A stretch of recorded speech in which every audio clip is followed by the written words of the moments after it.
Tejas sir नमस्कार.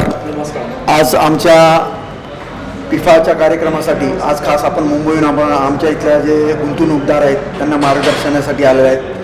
पिफा मागील कित्येक वर्ष झालं असा प्रयोग करते की पुण्यातल्या जे एक मेट्रो सिटी शहर आहे या शहरामधल्या जास्तीत जास्त लोकांकडे आपला म्युच्युअल फंड्स हे पोहोचायला पाहिजे.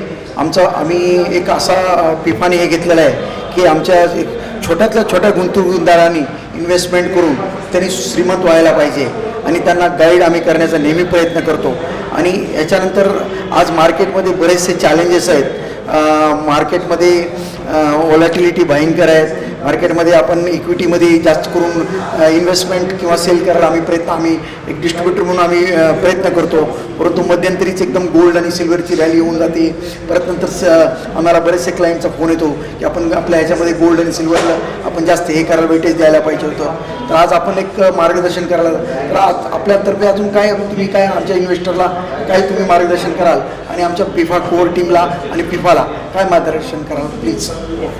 सो आता सर्वांचं मेन जो कन्सर्न आहे ते की मार्केट्स इकडनं व्होलेटाईल झालेले आहेत, रादर खालती आलेले आहेत आणि जे ग्लोबल न्यूज आहे ती काही कॉन्फिडन्स आपल्याला देत नाही आहे. तर अशा सिच्युएशनमध्ये काय करायचं, एक प्रश्न येतो की माझे जे पैसे गुंतवले आहेत मार्केटमध्ये ऑलरेडी थोडेसे खालती आलेत तर ते बाहेर काढायचे का आता या क्षणाला. आणि दुसरा प्रश्न येतो की माझे जे कंटिन्युअस इन्व्हेस्टमेंट चालू आहेत ते SIP सिस्टमॅटिक इन्व्हेस्टमेंट प्लॅनच्या तर्फे जात आहेत माझे जे मार्केटमध्ये ते त्याचं काय करायचं, ते थांबवायचे की नाही थांबवायचं.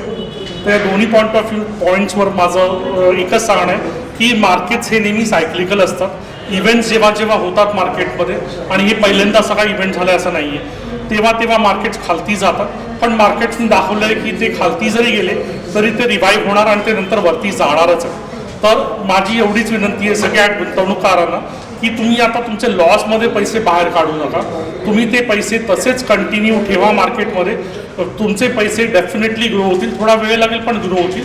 आणि एवढं लक्षात ठेवायचं की मार्केट जेव्हा खालतून वरती येतं तेव्हा जी ग्रोथ असते ती खूप जास्ती प्रमाणात असते. ठीक आहे, त्याच्यावरती तुम्ही पैसे तुमचे गुंतवलेले तसेच ठेवा. जर तुमच्याकडे ॲडिशनल पैसे असतील, कसेही वाचलेले वगैरे पैसे असेल तर ते तुम्ही या लो मार्केट्समध्ये हळूहळू टाकण्याचा प्रयत्न करा, त्याच्यावर तुम्हाला खूप जास्ती ग्रोथ येईल. दुसरा प्रश्न राहिला तो SIPचा. तर SIP अशा सिच्युएशनमध्ये कधीही बंद करायची नसते, कारण SIPचं मेन असतं की व्होलेटाईल मार्केट्समध्ये ती सर्वात जास्त रिटर्न देते. कारण जेव्हा मार्केट्स खालती जातात तेव्हा लोअर NAVला ते युनिट्स अलॉकेट होतात.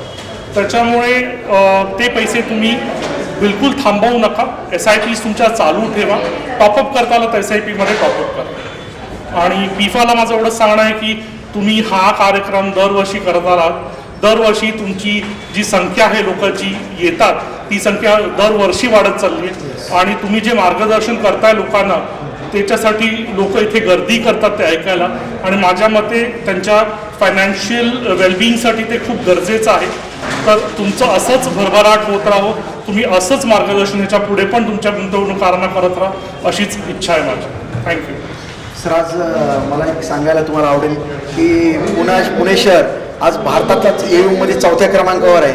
आणि तिकीट साईज जरी छोटा असेल, मुंबईसारखं वगैरे नसेल, तिकीट छोटंसं असेल तरी आज पुण्याने बेंगलोर आणि हैदराबादसारख्या मोठ्या शहराला, कलकत्तासारख्या शहराला आज मागं टाकून आज पुणे शहर पुढे गेलेलं आहे. Thank you sir. Thank you very much sir. तुम्ही आल्याबद्दल खूप खूप धन्यवाद. Thank you sir.